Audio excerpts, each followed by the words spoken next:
ตัวนี้นั่งหนอก็เบาไม้พี่น้องมีแต่เครื่องเสียงเครื่องดนตรีเต็มก็ได้สิออกเดินทางไปบ้านขนาดตอนนี้พี่น้องตอนนี้กำลังถอดโรงเรียนทางพันเลยขนาดสิออกไปก็ทั้งหมดทางคนก็เบาไม้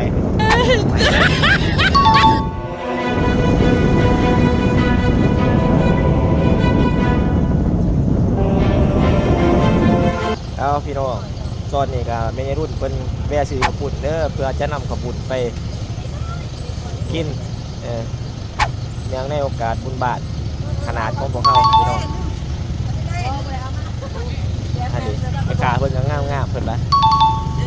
ใช้ทั้งล้างก็ได้โอเคนี่เตาบุญบาทนี่ไม่กล้าเพิ่นก็งามพี่น้องทางเขาเดี๋ยวเขาทางบ้านพอดีเอาทางนี้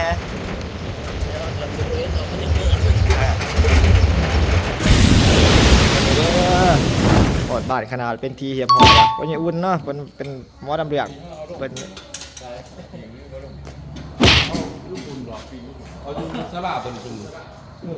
อันนี้ก็เป็นอุปกรณ์เครื่องเสียงเนาะพี่น้องเลยเต็มคาราเบลเลย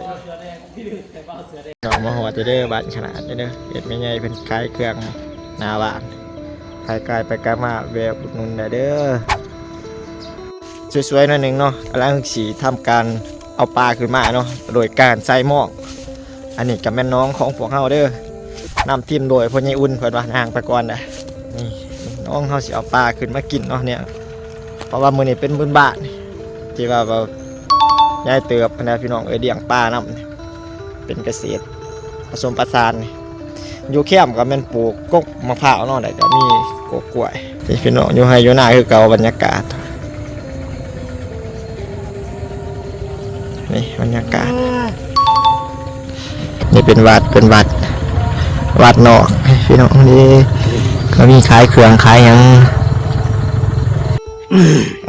พี่น้องสวยๆในหนึ่งเก่าพวกเขากำลังสีใส่หม้องเนาะเอาปลาเนาะปลาก็เป็นปลาอยู่ในน้องของเขาเองเลี้ยงแหบัจิวานแหกับบ่มีว่าใช่แหเป็นบ่มีก็ได้บ่ได้เตรียมมา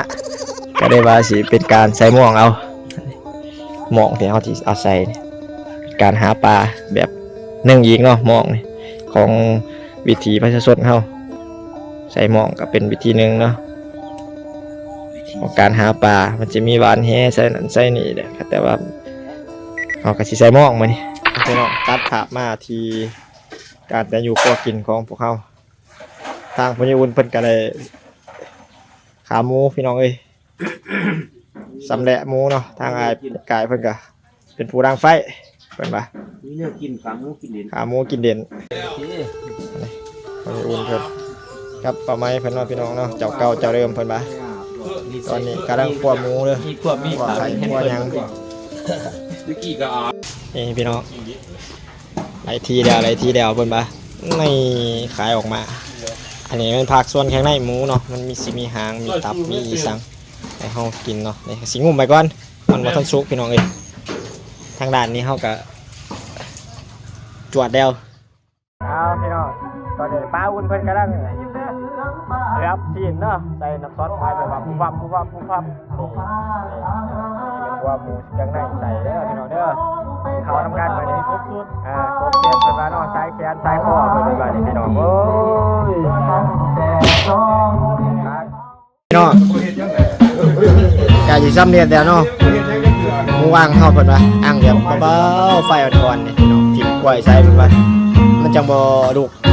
เขาสูตรมาแต่หลังเดิมตัวนี้ก็สิเป็นต้มบ่แข็งพี่น้องบ่ไกลทีมงานกินใส่เฮาพี่น้องทีมงานกินใส่เด้อมื้อนี้